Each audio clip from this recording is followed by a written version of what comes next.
রসুল আমার ভালোবাসা, রসুল আমার আলো আশা, রসুল আমার প্রেম বিরহের মূল আলোচনা,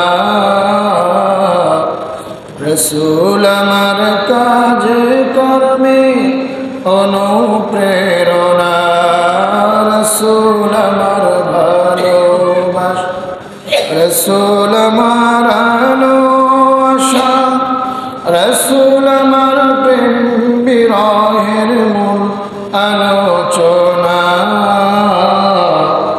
রসুল আমার কাজে কর্মে অনুপ্রেরণা। আলহামদুলিল্লাহ সুম্মা আলহামদুলিল্লাহ ওয়া আম্মা বা'দ।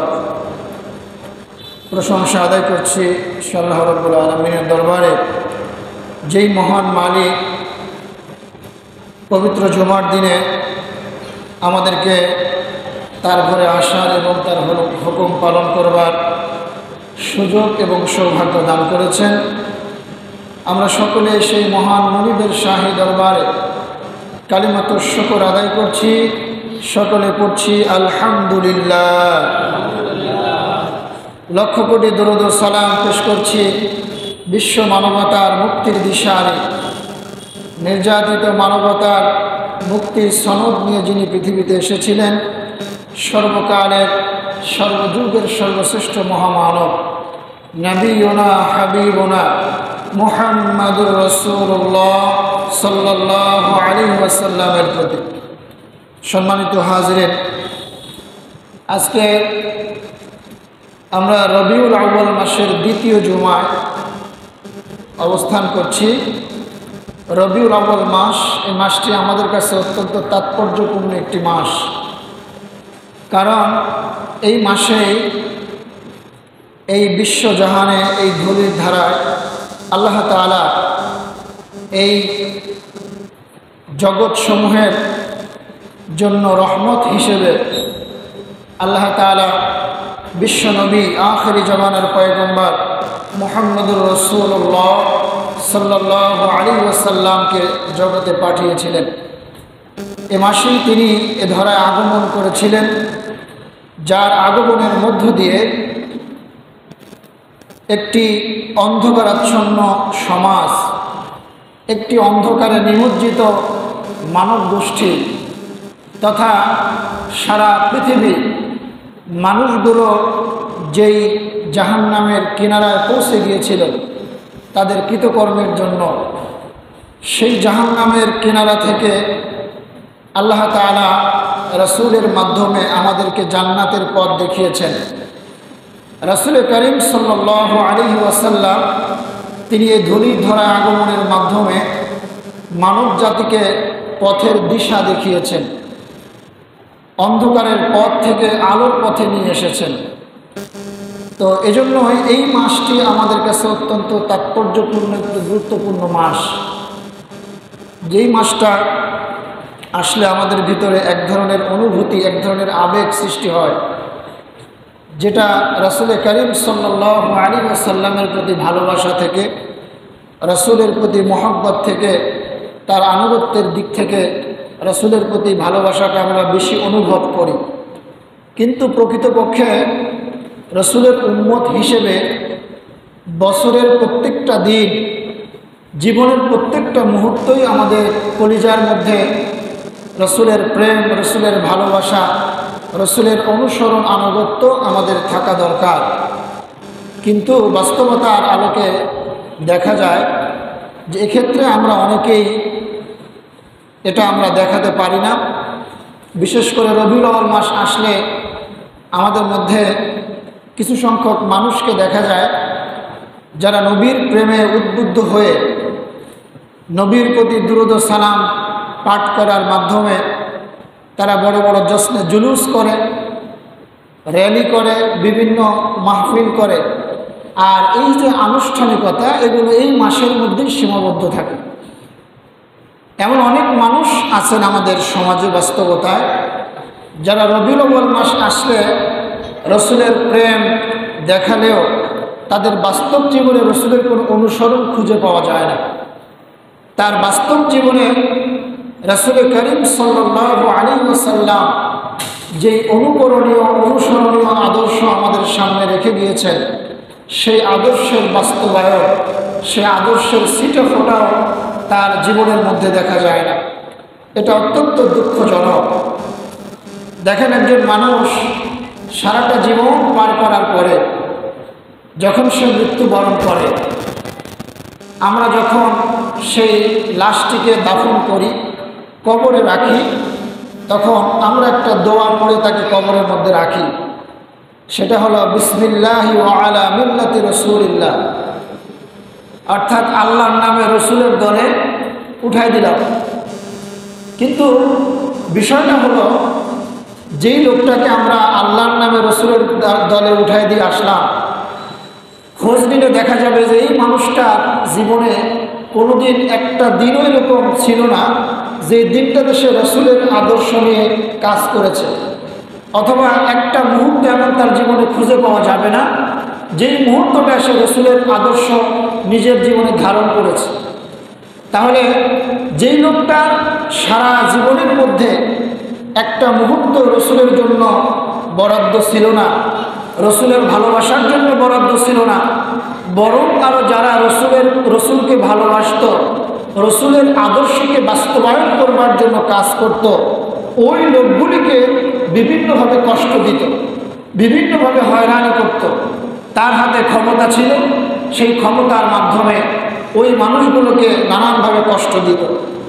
অথচ এমন একটা মানুষকে আমরা রসুলের দলে উঠে দিয়ে আসলাম, যেই লোকটার জীবনে রসুলের কোনো আদর্শের ছিটে ফোটা নাই। বলেন, এই মানুষটার একটা মরা লাশ, এটা নিয়ে রসুল কি করবেন? আমাদের তো কর্মপন্থা হওয়ার দরকার ছিল যে আমার জীবনের শুরু থেকে শেষ পর্যন্ত, আমার রান্নাঘর থেকে শুরু করে একেবারে আমার পার্লামেন্ট পর্যন্ত, আমার ব্যক্তিগত জীবন থেকে শুরু করে আন্তর্জাতিক জীবন পর্যন্ত, প্রত্যেকটা জায়গায় আমার রসুল আমাদের জন্য আদর্শ রেখে গিয়েছে, আমাদের জন্য অনুকরণীয় আদর্শ রেখে গিয়েছেন। তিনি তো এমন একজন মহামানব, তিনি তো এমন একজন নেতা, তিনি এমন একজন নবী।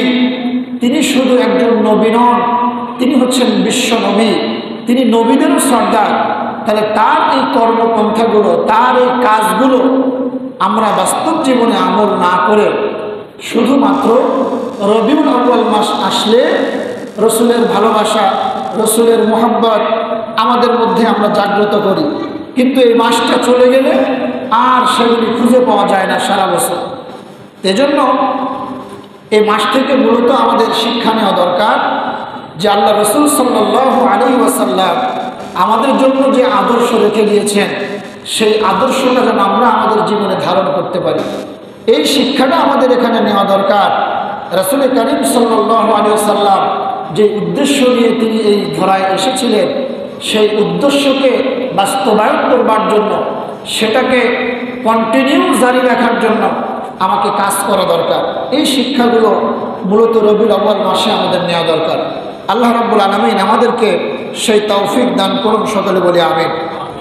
প্রিয় হাজিরিন, আল্লাহ রাব্বুল আলামিন আমাদের জন্য এমন একজন রসুল দিয়েছিলেন, যেই রসুলের ব্যাপারে আল্লাহ রাব্বুল আলামিন মানদণ্ড দিয়েছেন কোরআনে আল্লাহ তাআলা নিজেই।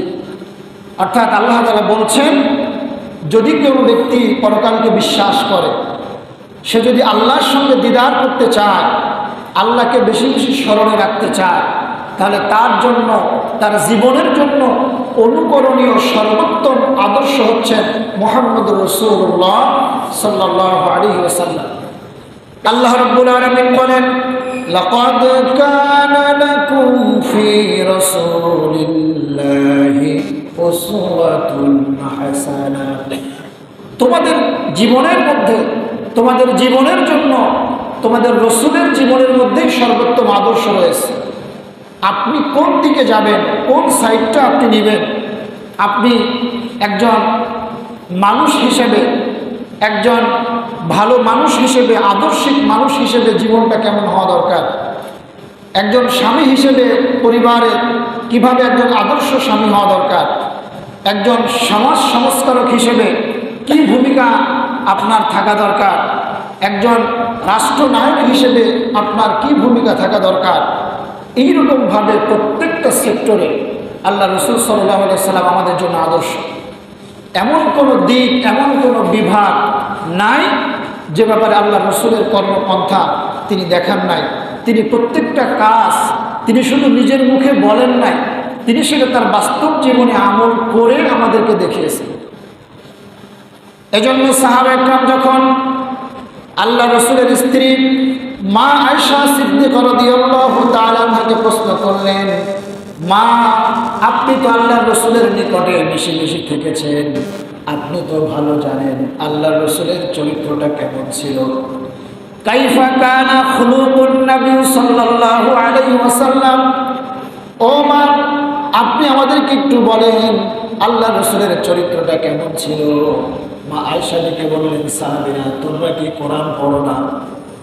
বলে, হ্যাঁ, আমরা তো কোরআন পড়ি। মা আয়েশা ডেকে বললেন, সাহাবীরা, তোমরা যে কোরআন পড়ো এটা হলো থিওরিক্যাল কোরআন।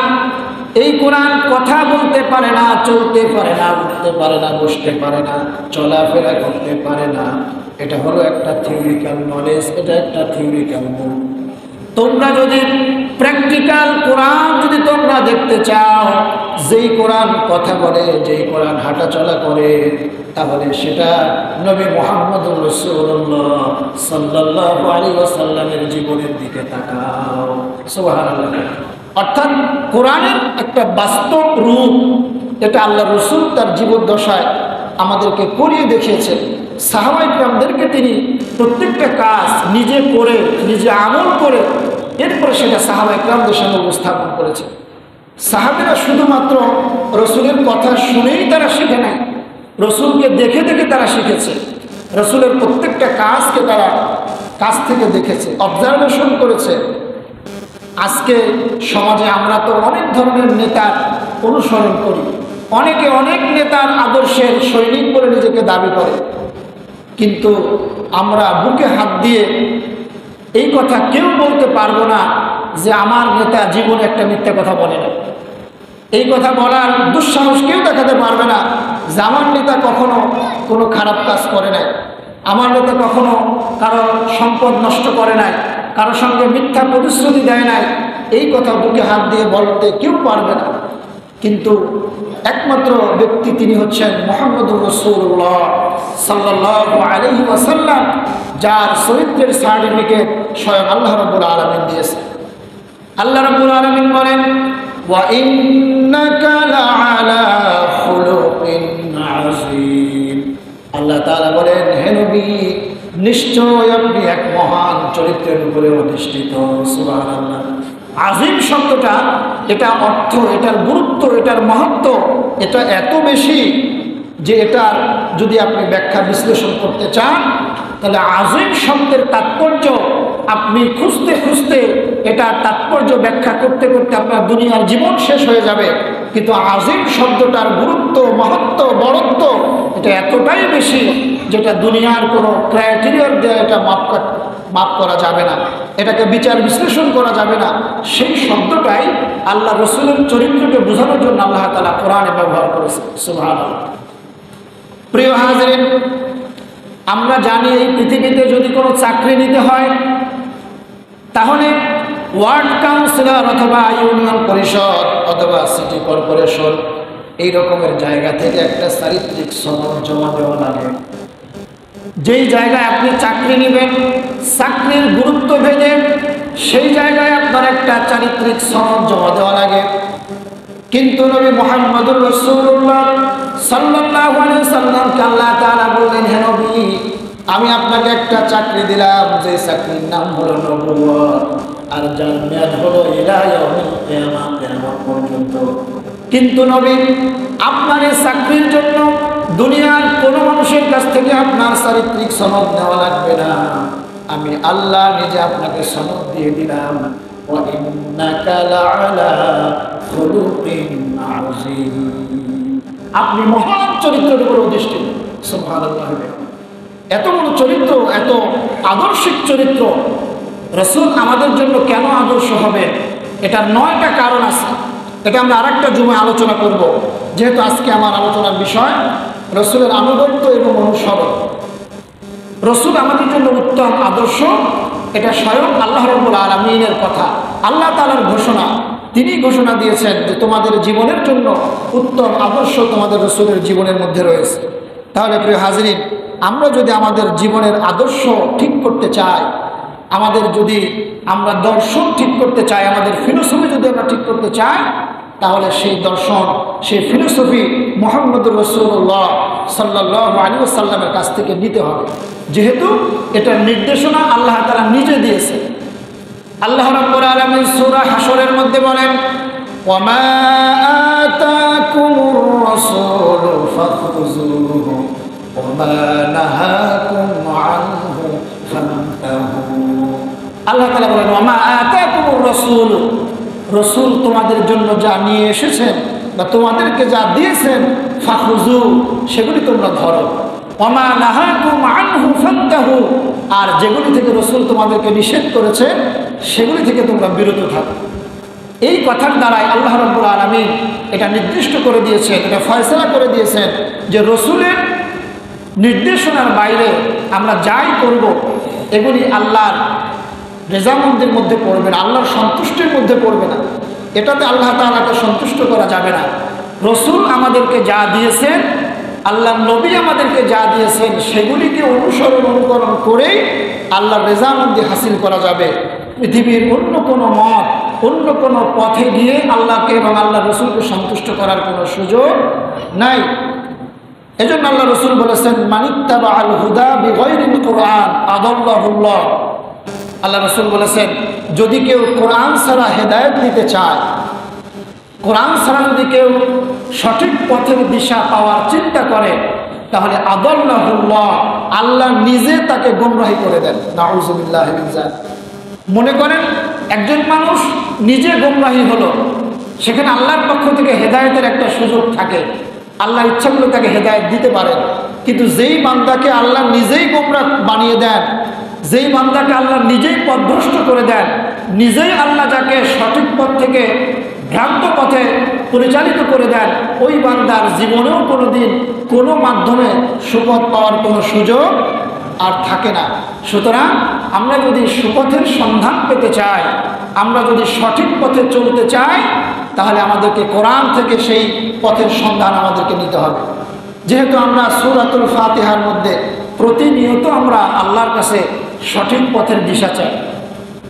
আমরা যতবার সূরা ফাতিহা তিলাওয়াত করি, প্রত্যেকটা বার আমরা আল্লাহর কাছে একটা দাবি করি, একটা আরজি পেশ করি, ইহদিনাস সিরাতাল মুস্তাকিম, হায় আল্লাহ তাআলা আমাদেরকে সহজ সরল পথ দেখাও।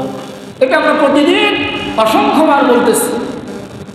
আল্লাহ রাব্বুল আলামিন এই কথার জবাব দিতে গিয়ে সূরাতুল ইয়াসিনের মধ্যে বলেছেন, আলাম আহাদ ইলাইকুম ইয়া বানি আদম আল্লা তা'বুদুশ শাইতান ইন্নাহু লাকুম আদুউম মুবিন। আল্লাহ তাআলা বলেছেন, হে বনি আদম, তুমি আমার কাছে যে হেদায়েত চাও, আমার কাছে যে সঠিক পথের দিশা চাও, সেটা যদি তুমি পেতে চাও, তাহলে আল্লাহর ইবাদত ছাড়া, আল্লাহর রেজামন্দি ছাড়া অন্য কোনো পথে এটা সম্ভব নয়। হাযা সিরাতুল মুস্তাকিম, এটাই হলো সঠিক পথ। সুবহানাল্লাহ। তাহলে আমরা রসুলের অনুগত্য, রসুলের অনুসরণ, এটা আল্লাহকে পাওয়ার জন্য, আল্লাহ রেজামন্দির জন্য এটা পূর্ব শর্ত। কারণ আপনি যদি আল্লাহর আনুগত্য করতে চান, আল্লাহ বলেছেন, মান ইউতিউর রাসূল ফাকাদ আতা আল্লাহ, যে ব্যক্তি রসুলের অনুসরণ করলো, সে যেন আমি আল্লাহর অনুসরণ করলো। সুবহানাল্লাহ। আল্লাহ রাব্বুল আলামিন এ ব্যাপারে চূড়ান্ত কথা বলতে গিয়ে আল্লাহ রাব্বুল আলামিনের ভালোবাসা, আল্লাহ তাআলার রেজামন্দি, আল্লাহ তাআলার ভালোবাসা যদি পেতে চাও, তাহলে রসুলের আনুগত্য আগে করতে হবে। চূড়ান্ত কথা আল্লাহ তাআলা বলেছেন সূরাতুল আলে ইমরানে। রাব্বুল আলামিন বলেন, কুল ইন কুনতুম তুহিব্বুনাল্লাহা ফাত্তাবিউনি ইউহিব্বুকুমুল্লাহ ওয়া ইয়াগফির লাকুম যুনুবাকুম আল্লাহু গফুরুর রহিম। আল্লাহ তাআলা বললেন, ইন কুনতুম তুহিব্বুনাল্লাহ, হে নবী আপনি বলে দেন তোমরা কি আল্লাহর ভালোবাসা পেতে চাও? ফাত্তাবিউনি, তাহলে আমার অনুসরণ করো, আমাকে অনুসরণ করো। যদি আমাকে অনুসরণ করো তাহলে ইউহিব্বুকুমুল্লাহ, আল্লাহ তোমাদেরকে ভালোবাসবেন। সুবহানাল্লাহ। শুধু ভালোবাসবেন না, ওয়া ইয়াগফির লাকুম যুনুবাকুম, আল্লাহ তাআলা তোমাদের যাবতীয় ভুল ত্রুটিকে আল্লাহ তাআলা মাফ করে দেবেন। সুবহানাল্লাহ। এখানে দেখেন ইয়াগফির শব্দটা হলো মুজারের সিগা। মুজারের আগে যদি ওয়াও আসে তাহলে অর্থটা শুরু হয়, অর্থাৎ আপনি যখন থেকে সিদ্ধান্ত নেবেন রসুলের অনুগত্য করবেন, রসুলের অনুসরণ করবেন, তখন থেকে আল্লাহ তাআলা আপনার সারা জীবনের গুণাগুলিকে মাফ করে দেবেন। এখানে জাম্বুন হলো 1 বছর, জুনুবুন হলো বহু বছর। তার মানে আপনি শুধুমাত্র ওই সময়কার গুনাহ নয়, আপনি যখনই আল্লাহর রসুলের অনুসরণের সিদ্ধান্ত নেবেন আপনার আগে পিছের সমস্ত গুনাহকে আল্লাহ তাআলা মাফ করে দেবেন। সুবহানাল্লাহ। তাহলে আল্লাহ রাব্বুল আলামিন এখানে রসুলের অনুসরণের কথা বলেছেন তাবউন শব্দ দ্বারা। তা বা আইন, তাবউন মানে হলো অনুসরণ। এটার অর্থ হলো তাফসিরের মধ্যে এসেছে দেখে দেখে চলা। আল্লাহ রসুল যেভাবে চলেছেন, যেখানে যেভাবে চলেছেন সেখানে সেভাবে আল্লাহ রসুলকে দেখে দেখে চলার নাম হলো তাবউন। এখানে কিন্তু আল্লাহ তাআলা হাব্বুন শব্দ দেন নাই। আজকে অনেক ভাইরা শুধুমাত্র রসুলকে ভালোবাসা মধ্যে নিজেদেরকে সীমাবদ্ধ রাখতে চায়, যে রসুলকে ভালোবাসলেই সব কিছু হবে। এজন্য রবিউল আউয়াল মাস আসলেই রসুলের ভালোবাসা তাদের মধ্যে জাগে, রবিউল আউয়াল মাস চলে গেলে আবার ভালোবাসা চলে যায়। কিন্তু আল্লাহ এই আয়াতের মাধ্যমে রসুলকে শুধু ভালোবাসার কথা বলেন নাই, এখানে আল্লাহ বলেছেন যদি আল্লাহর ভালোবাসা পেতে চাও তাহলে রসুলের অনুসরণ করা লাগবে। অনুসরণটা মানে হলো দেখে দেখে চলা, অর্থাৎ আপনার সামনে দিয়ে একজন লোক হেঁটে যাচ্ছে, সে কিভাবে হাঁটতেছে, কিভাবে পা ফেলতেছে, ওটা দেখে দেখে আপনি যদি তার পিছনে চলেন, এটাকে বলা হয় তাবউন। এটার আরেকটা ব্যাখ্যায় মুফাসসির লিখেছে, উটের বাচ্চাগুলো বা উটের যে কাফেলা এরা যখন চলে, সামনের উটটা যেখানে পা ফেলে পিছনের উটটাও ঠিক সেই জায়গাটায় তার পা ফেলে।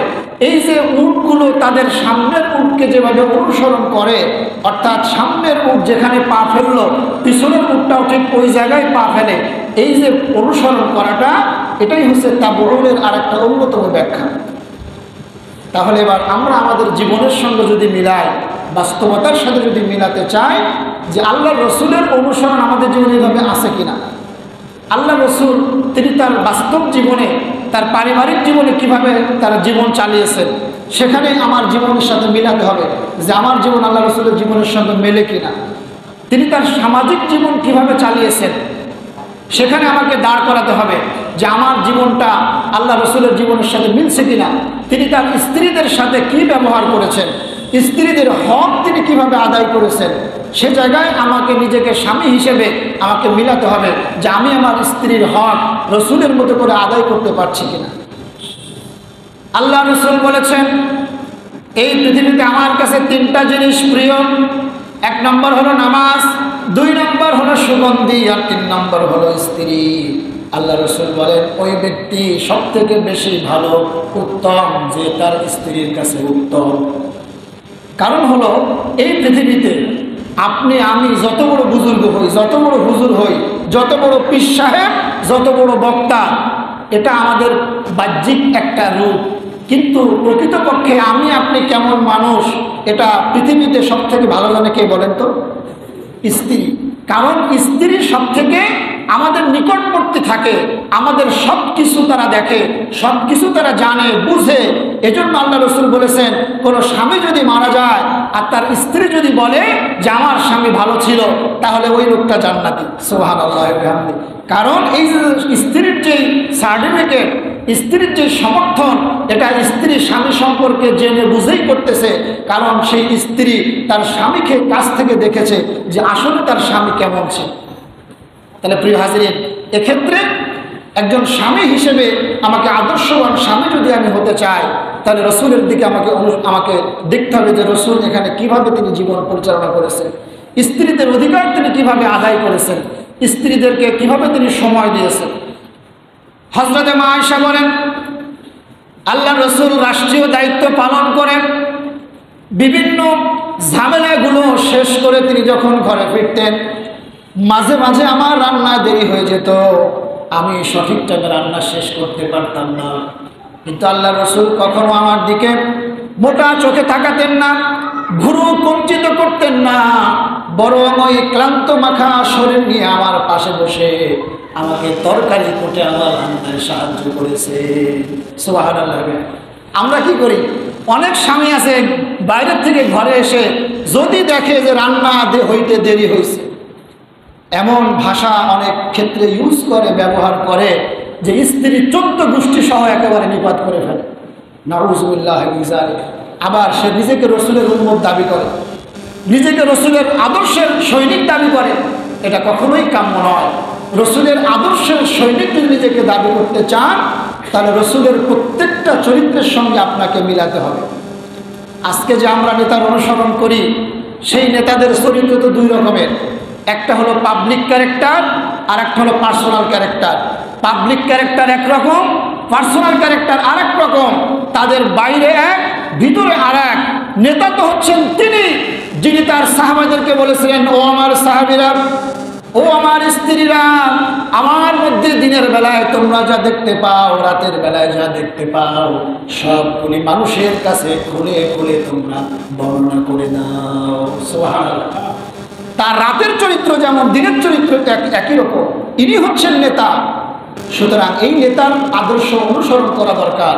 যেই নেতার আদর্শ অনুসরণ করলে শুধুমাত্র দুনিয়ায় কল্যাণ নয়, আল্লাহ গ্যারান্টি দিচ্ছেন ওয়াগফির লাকুম যুনুবাকুম, আল্লাহ তাআলা তামাম জিন্দেগীর গুনাহকে আল্লাহ তাআলা মাফ করে দেবেন। সুবহানাল্লাহ। তাহলে এরকম নেতার আদর্শ অনুসরণ আমাদেরকে করা দরকার। প্রিয় হাজিরিন, রবিউল আউয়াল মাস, এই মাসে আমাদেরকে এই শিক্ষাটাই নিতে হবে, শুধু রসুলকে অবশ্যই ভালোবাসবো, ভালোবাসার বিকল্প নেই, কিন্তু শুধুমাত্র ভালোবাসার মধ্যে সীমাবদ্ধ রাখলে রসুলের হক আদায় হবে না। আপনি রসুলকে কত বেশি ভালোবাসেন, কতটুকু ভালোবাসেন, এটার বাস্তব প্রমাণ হবে আপনি তাকে কতটুকু অনুসরণ করেন। আপনার বাস্তব জীবনে রসুল কতটুকু আছে, আপনার আদর্শের মধ্যে রসুলের অবস্থান কতটুকু আছে, আপনি একজন প্রতিবেশীর সঙ্গে কিভাবে আচরণ করছেন, আপনি আপনার স্ত্রীর সঙ্গে কিভাবে আচরণ করছেন, আপনি সমাজের আপনার অন্যদের সাথে, অন্য সহযোগীদের সঙ্গে কীরকম আচরণ করতেছেন, আপনার হাতে ক্ষমতা আছে, ক্ষমতা থাকার পরে আপনি কেমন আচরণ করতেছেন, এগুলো যদি আল্লাহ রসুলের চরিত্রের সঙ্গে না মেলে, আপনি যতই গলাবাজি করেন, যত বড় জুব্বা পড়েন, যত বড় হুজুরের মুরিদ হন, কাল কিয়ামতের ময়দানে রসুলের শাফাআত নসিবে জুটবে না। একটু খেয়াল করেন আল্লাহ রসুলের চরিত্রটা কেমন। আল্লাহ রসুল যখন মক্কা বিজয় করলেন, বীর দর্পে যখন মক্কায় প্রবেশ করলেন, একটা রক্তপাতহীন বিজয়। যেই বিজয়টা লাভ করার পরে মক্কার কুরাইশরা ভীত সন্ত্রস্ত হয়ে গেল। তারা চিন্তা করল, আমাদের অবস্থাটা কি হবে না জানি, আমরা তো মুহাম্মদকে তার জন্মভূমি থেকে বের করে দিয়েছিলাম, তাকে হত্যা করবার চক্রান্ত আমরা করেছিলাম। আজকে মুহাম্মদ সাল্লাল্লাহু আলাইহি ওয়াসাল্লাম, তিনি তো মক্কা বিজয় করেছেন, সমস্ত ক্ষমতা আজকে তার হাতে, আজকে তো আমাদেরকে কঠিন শাস্তির মুখোমুখি করবেন। তারা সকলে একত্রিত হয়ে আল্লাহ রসুলের কাছে গেলেন, গিয়ে বললেন, মুহাম্মদ সাল্লাল্লাহু আলাইহি ওয়াসাল্লাম, তুমি আমাদের সঙ্গে কি আচরণ করতে চাও? আমরা তো তোমাকে অনেক কষ্ট দিয়েছি, তোমার নিজের জন্মভূমি থেকে তোমাকে বের করে দিয়েছি, তোমার মাতৃভূমিকে তোমাকে থাকতে দেই নাই, তোমার বিরুদ্ধে আমরা হত্যার ষড়যন্ত্র পর্যন্ত করেছি। প্রিয় হাজিরিন, আল্লাহ রসুল সেদিন ইচ্ছা করলে চূড়ান্ত প্রতিশোধ তিনি নিতে পারতেন, কিন্তু আল্লাহ রসুল তিনি কোনো প্রতিশোধ নেন নাই। তিনি কুরাইশদের উদ্দেশ্য করে বললেন, ও আমার কুরাইশেরা, ও আমার গোত্রের লোকেরা, আমি তোমাদের সঙ্গে ওই আচরণটাই করতে চাই যেটা আমার ভাই হযরত ইউসুফ তার ভাইয়ের সঙ্গে করেছিলেন। সুবহানাল্লাহ। আমি তোমাদেরকে ক্ষমা করে দিলাম, আমি তোমাদেরকে মাফ করে দিলাম। যারা বাইতুল্লাহ অবস্থান করবে তারা নিরাপদ, যারা আবু সুফিয়ানের ঘরে অবস্থান করবে তারা নিরাপদ। আল্লাহ রাসূল কত বড় উদারতার পরিচয় দিয়েছেন, কত বড় মহানুভবতার পরিচয় দিয়েছেন। বিজয় হলেই আরেকজনের উপরে ঝাঁপিয়ে পড়তে হবে, আরেকজনকে ঘায়েল করতে হবে, সুযোগ পেলেই আরেকজনের উপরে চড়াও হতে হবে, এটা কোনো মুসলমানের চরিত্র হতে পারে না। আমাদেরকে আল্লাহ রসুলের জীবন থেকে প্রত্যেকটা জায়গা থেকে শিক্ষা নিতে হবে। আল্লাহ রসুল আমাদেরকে কিভাবে জীবনাচরণের মাধ্যমে শিক্ষা দিয়েছেন।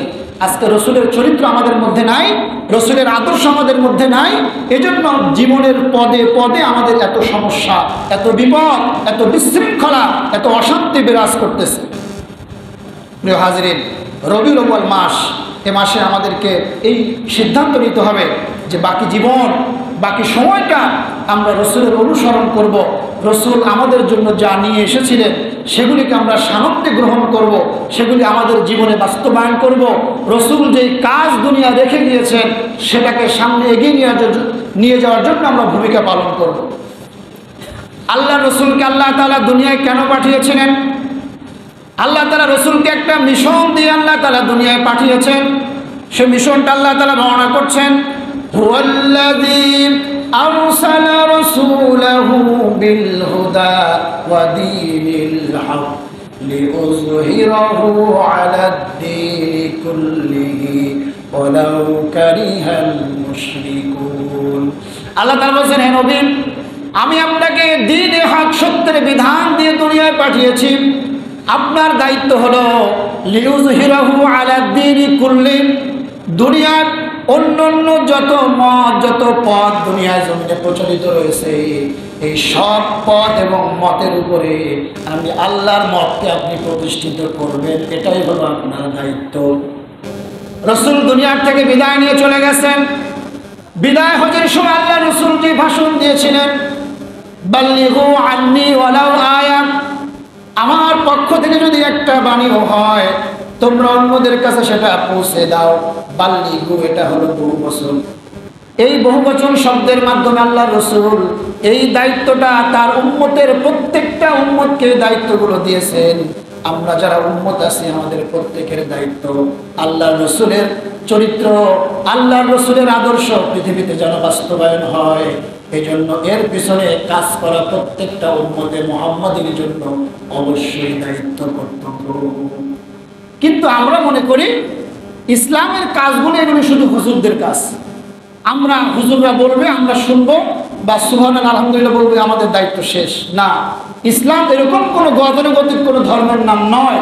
কোরআন এরকম কোনো গতানুগতিক কোনো রিলিজিয়ন বুক নয় যেটাতে শুধুমাত্র হুজুররা ধরবে, হুজুররা আমল করবে, আর সাধারণ মুসলমান এটা ধরতে পারবে না।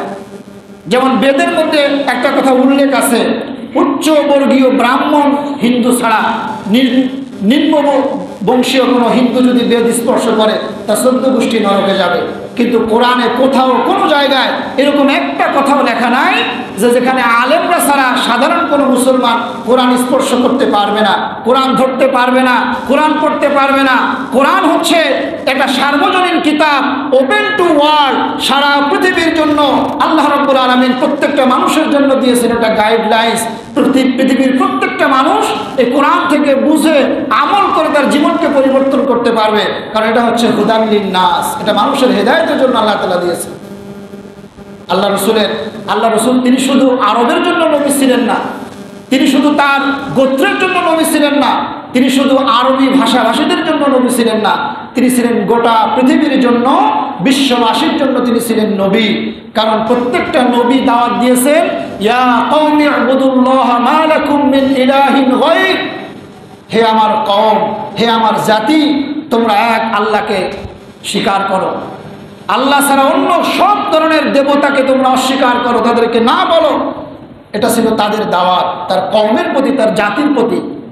কিন্তু আল্লাহ রাসূলের দাওয়াত ছিল, ইয়া আইয়ুহান নাসু কুলু লা ইলাহা ইল্লাল্লাহ তুফলিহুন, হে মানব সকল তোমরা পড়ো লা ইলাহা ইল্লাল্লাহ, আল্লাহ ছাড়া কোনো মাবুদ নাই, কোনো ইলাহ নাই, কোনো আইনদাতা নাই, কোনো বিধানদাতা নাই, কোনো পালনকর্তা নাই।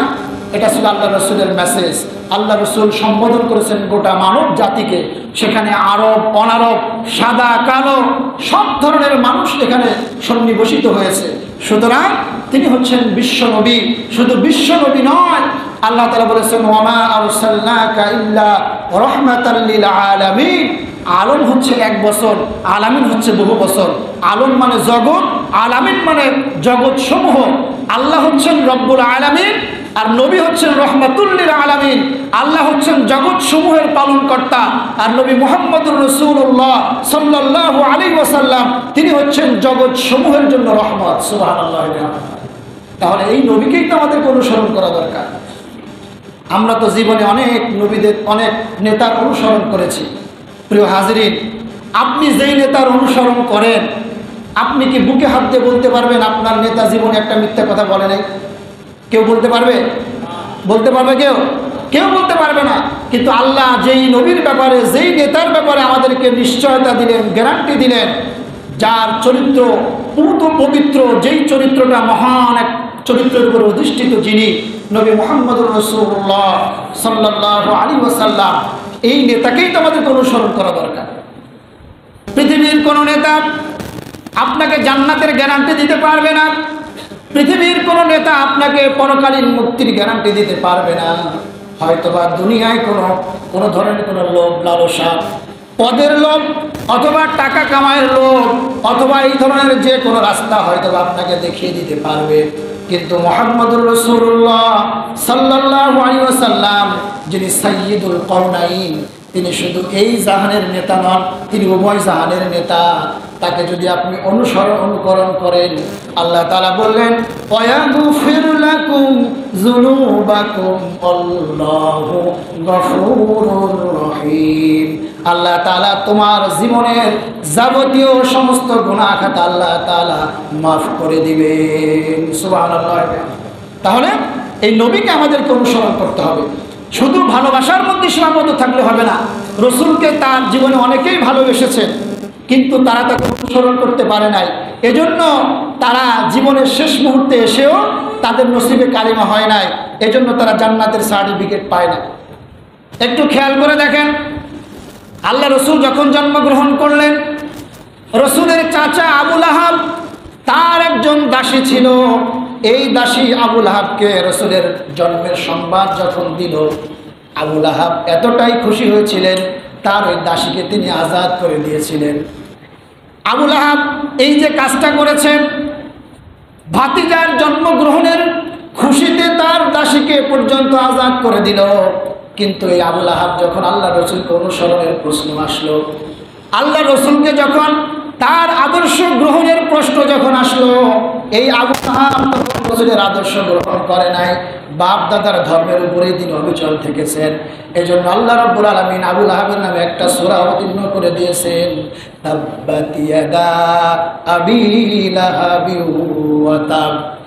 সূরা লাহাবটা আল্লাহ তাআলা শুধুমাত্র আবু জাহেল আর তার আবু লাহাব এবং তার স্ত্রীর জন্য আল্লাহ তাআলা অক্ষ করে দিয়েছেন। এই আবু লাহাবকে আল্লাহ তাআলা জাহান্নামের গ্যারান্টি দিয়ে দিয়েছেন। এটা হলো একটা দিক। আর একটা দিক হলেন আল্লাহ রসুলের চাচা আবু তালিব। আবু তালিবকে আল্লাহ রসুলকে আমাদের থেকে ভালো কি বেশি বাসতেন না কম বাসতেন? শুধু বেশি না, কিতাবের মধ্যে এসেছে, ইতিহাস সাক্ষী দেয়, আবু তালিব মুহাম্মদ সাল্লাল্লাহু আলাইহি সাল্লামকে এতটাই বেশি ভালোবাসতেন, তার নিজের সন্তান আলী আবু জাফরকেও তিনি এতটা ভালোবাসা দিতে পারতেন না। লোকেরা জিজ্ঞাসা করতে, আবু তালিব তোমার তো সন্তান আছে আলী আবু জাফর, তাদেরকে তুমি এত ভালোবাসো না, কিন্তু তোমার ভাতিজা মুহাম্মদকে তুমি কেন এত ভালোবাসো? আবু তালিব জবাব দিত, আমার প্রতিবেশীরা শোনো, আমার ছেলে আলীর বাবা আছে, মা আছে, আমার ছেলে আবু জাফরের বাবাও জীবিত, মাও জীবিত, কিন্তু আমার চিরদীর্ঘই ভাতিজা মুহাম্মদ, যার পৃথিবীতে বাবাও নাই মাও নাই, একটা এতিম সন্তান। এজন্য আমি আমার কলিজার টুকরা ভাতিজাকে আমার জীবন থেকে বেশি ভালোবাসি। তিনি তার জীবনের শেষ মুহূর্ত পর্যন্ত সবটুকুনো শক্তি দিয়ে আল্লাহ রসুলকে তিনি প্রোটেকশন করেছেন। আবু তালিব যতদিন পর্যন্ত জীবিত ছিলেন, কুরাইশরা আল্লাহ রসুলকে সরাসরি আঘাত করবার দুঃসাহস দেখাতে পারেন নাই। এই আবু তালিব যখন ইন্তেকাল করবে, ইন্তেকালের আগ মুহূর্তে আল্লাহ রসুল তার শিয়রে এসে বললেন, ইয়া আম্মি আবি তালিব কুল লা ইলাহা ইল্লাল্লাহ হাজ্জুল লাকা ইনদাল্লাহি ইয়াওমাল কিয়ামা, রাওয়াহুল বুখারী। আল্লাহ রসুল ডেকে বলেন, ও চাচা আবু তালিব, আপনি শুধু বলেন লা ইলাহা ইল্লাল্লাহ মুহাম্মদুর রাসূলুল্লাহ, এটুকু আপনাকে বলা লাগবে না। আপনি শুধু এতটুকু আপনি বলেন, কাল কিয়ামতের দিন আল্লাহর সঙ্গে ঝগড়া করে হলেও আমি আপনাকে জান্নাতে নিয়ে যাব। আল্লাহ রসুল যখন এই কথা বলতেছিলেন, পাশে দাঁড়ানো ছিল আবু লাহাব, আবু জেহেল। ডেকে বলল, নেতা, সারা জীবন তুমি বাপ দাদার ধর্মের উপরে অধিষ্ঠিত ছিলা, এই মৃত্যুর মুহূর্তে, শেষ মুহূর্তে তুমি তোমার বাপ দাদার ধর্ম ছেড়ে দিবা? তুমি তোমার ভাতিজার নতুন ধর্ম গ্রহণ করবা? আবু তালিব বলল যে, ভাতিজা, আমি তোমাকে আমার প্রাণ থেকে বেশি ভালোবাসি, কিন্তু এত দুঃখের বিষয়, আমি আমার বাপ দাদার ধর্ম ছেড়ে আমি তোমার ধর্ম, তোমার এই কালিমা আমি পাঠ করতে পারবো। আবু তালিব কালিমা পাঠ না করেই দুনিয়ার থেকে বিদায় নিয়েছেন। একজন সাহাবী বললেন যে, আমি আবু তালিবের ঠোঁট আমি লড়তে দেখেছি। আল্লাহ রসুল বলেছেন যে, আমি নিজের কানে তার কালিমা শুনি নাই। চাচার প্রতি ভালোবাসার কারণে, অধিক মহব্বতের কারণে আল্লাহ রসুল একটু ভারাক্রান্ত হয়ে গেলেন। চাচাকে তিনি কালিমা পাঠ করাতে পারলেন না। কালিমা পাঠ না করে চাচা মারা গেলেন। এজন্য আল্লাহ রসুলের একটু মন খারাপ হলো। আল্লাহ রাব্বুল আলামিন সঙ্গে সঙ্গে সান্ত্বনা দিলেন, ইন্নাকা লা তাহদি মান আহবাবতা ওয়ালাকিন্নাল্লাহা ইয়াহদি মান ইয়াশা। হে নবী, নিশ্চয় হেদায়েতকে পাবে এটা আপনার থেকে আমি আল্লাহ ভালো জানি। সুতরাং হোক সে আপনার চাচা, তার নসিবে হেদায়েত নাই, এজন্য সে হেদায়েত পায় না। এখানে আপনার মন খারাপ করার কিছু নাই। হেদায়েত যার পাওয়ার, সে অবশ্যই হেদায়েত পাবে। প্রিয় হাজরিন, চাচার প্রতি অতিরিক্ত ভালোবাসা, যেহেতু চাচা তাকে সারাটা জীবন লালন পালন করেছেন, তাকে প্রোটেকশন দিয়েছেন, তাকে ছায়া দিয়েছেন। মক্কায় যখন আল্লাহর রসুলকে সমর্থন জানানোর মতো একজন মানুষও ছিল না, সেই দিন এই চাচা আবু তালিব আল্লাহ রসুলকে সব ধরনের রাজনৈতিক আশ্রয় দিয়ে, তাকে প্রোটেকশন দিয়ে মক্কায় দিন প্রচার করার কাজ আল্লাহ রসুলের জন্য সহজ করে দিয়েছিলেন। সেই চাচা কালিমা পাঠ না করে তিনি মৃত্যুবরণ করলেন। আল্লাহ রসুল আবেগের কারণে তার কবরের পাশে দাঁড়িয়ে হাত তুললেন আল্লাহর কাছে দোয়া করার জন্য। আল্লাহ রাব্বুল আলামিন সঙ্গে সঙ্গে ওহী নাজিল করলেন। ওহী নাজিল হয়ে গেল, মা কানা লিন-নাবিয়্যি ওয়াল্লাযীনা আমানু আইয়াস্তাগফিরু লিল-মুশরিকিন। হে নবী, মুমিনদের জন্য এবং নবীর জন্য এটা শোভনীয় নয় যে তারা মুশরিকদের জন্য ক্ষমা প্রার্থনা করে। এটা মুমিনদের জন্য এবং নবীদের জন্য শোভনীয় নয় যে তারা একজন মুশরিকের জন্য হাত তুলবে। ওয়ালাউ কানু উলি কুরবা, হোক সে আপনার নিকট আত্মীয়, হোক সে আপনার আপনজন, তারপরেও যেহেতু সে ঈমান আনে নাই, এটা আপনার জন্য কর্তব্য নয়, এটা আপনার জন্য শোভনীয় নয় যে আপনি তার জন্য দোয়া করবেন। প্রিয় হাজরিন, এই আয়াতের দ্বারা, এই ঘটনার দ্বারা এটাই প্রতীয়মান হয় যে রসুলের আদর্শ অনুসরণ ছাড়া, রসুলের আদর্শকে বাস্তবায়ন ছাড়া আপনি যত ভালোবাসা রসুলের জন্য বলেন, যত ভালোবাসার ঘোষণা দেন না কেন, আপনার বাস্তব জীবনে যদি রসুলের অনুসরণ না থাকে, অনুকরণীয় আদর্শ যদি আপনার জীবনে না থাকে, ওই ভালোবাসার 2 পয়সার দামও আল্লাহর কাছে নাই। সুতরাং আমাদেরকে সিদ্ধান্ত নিতে হবে, আল্লাহ রসুল তিনি আমাদের জন্য যে উত্তম আদর্শ রেখে গিয়েছেন, সে আদর্শটাকে আমরা গ্রহণ করব। আল্লাহ রসুল আমাদের সামনে যে অনুকরণীয় আদর্শ রেখেছেন, সে আদর্শগুলো আমাদের জীবনের প্রত্যেকটা জায়গায় আমরা পালন করব। যদি এই সিদ্ধান্ত নিতে পারি, এটা যদি বাস্তবায়ন করতে পারি, তাহলে আল্লাহ রসুলের শাফাআত, আল্লাহ রসুলের সুপারিশ কিয়ামতের ময়দানে আমাদের কাজে লাগবে। প্রিয় হাজিরিন, জান্নাতে যাওয়ার জন্য 3টা জিনিস প্রয়োজন। 1 নম্বরে লাগবে নেক আমল, 2 নম্বরে লাগবে নবীর সুপারিশ, 3 নম্বরে লাগবে আল্লাহর রহমত। সুতরাং এখানে যদি আপনার আমল আছে কিন্তু নবীর কোনো সুপারিশ যদি আপনি না পান, নবীর যদি কোনো সার্টিফিকেট আপনি না পান, তার যদি সমর্থন আপনি না পান, কিয়ামতের ময়দানে আল্লাহ রাব্বুল আলামিনের কাছে আপনি আসামির কাঠ করে দাঁড়িয়ে যাবেন। আজকে রসুলের চরিত্রকে, অনেক সময় রসুলের চরিত্রের উপরে আঘাত দিয়ে কথা বলা হয়। এরকম অনেক কুলাঙ্গার এখন আমাদের সমাজে আছে, যারা বিভিন্ন সময়ে রসুলের চরিত্রের উপরে আঘাত দিয়ে কথা বলে, বিভিন্ন রকমের অপবাদ আল্লাহ রসুলের চরিত্রের উপরে দেয়। আমরা তাদেরকে বলতে চাই, আল্লাহ রসুল হচ্ছেন এমন ব্যক্তি, এমন মহামানব, যার চরিত্র দুনিয়ার কোনো মানুষ দেয় নাই, যার চরিত্রের সার্টিফিকেট দিয়েছেন কে? আল্লাহ রাব্বুল আলামিন বলেন, ওয়া ইন্না ইন্নাকা লাআলা খুলুকিন আযীম। আল্লাহ তাআলা আজিম শব্দ ব্যবহার করে আল্লাহ রাসূলের চরিত্রকে বুঝিয়েছেন।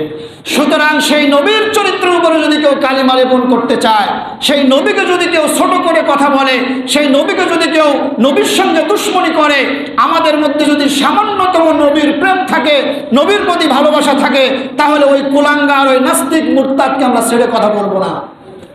আমাদেরকে নবীর প্রেম জাগ্রত করে, নবীর ভালোবাসায় উদ্বুদ্ধ হয়ে আমাদেরকে প্রতিবাদ করতে হবে।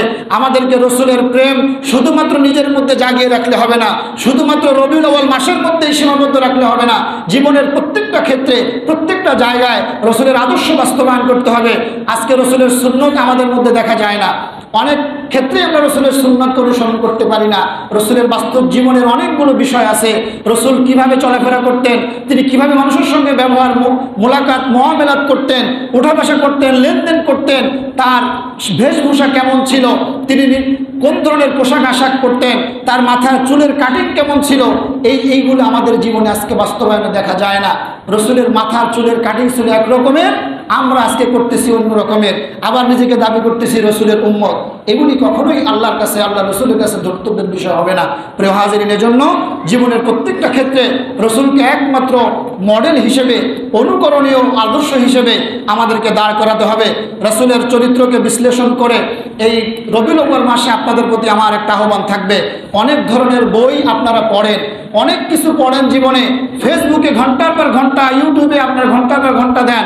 অন্তত রবিউল আউয়াল মাস উপলক্ষে হলেও, একটা বার হলেও রসুলের জীবনীটা একটা বার পড়েন, শুরু থেকে শেষ পর্যন্ত। রসুলের জীবনীটা শুরু থেকে শেষ পর্যন্ত একটা বার হলেও পড়েন। যারা একবার পড়ছেন তারা আবারও পড়েন, কারণ রসুলের জীবনের মধ্যে যেহেতু আমাদের আদর্শ রয়েছে, এটা যদি আমরা পড়ি, এটার থেকে আমাদের অনেক কিছু বেরিয়ে আসবে। নিজেদেরকে রসুলের উম্মত দাবি করি, অথচ জীবনে একটা বার রসুলের জীবনীটা পড়লাম না, এটা কেমন আদর্শ, এটা আমার বুঝে আসে না। আপনি দুনিয়ায় যে নেতাকে আদর্শ করেন, তার আদ্যপান্ত সব আপনার মুখস্থ।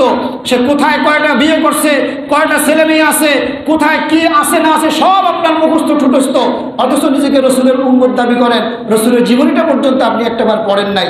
এটা অবশ্যই একটা অকল্পনীয় একটা বিষয়, এটা মেনে নেওয়ার মতো বিষয় নয়। এজন্য আসুন আমরা সিদ্ধান্ত নেই, রবিউল আউয়াল মাস উপলক্ষে হলেও আমরা সকলেই অন্তত একবার হলেও আল্লাহ রসুলের জীবনীটা পড়ব।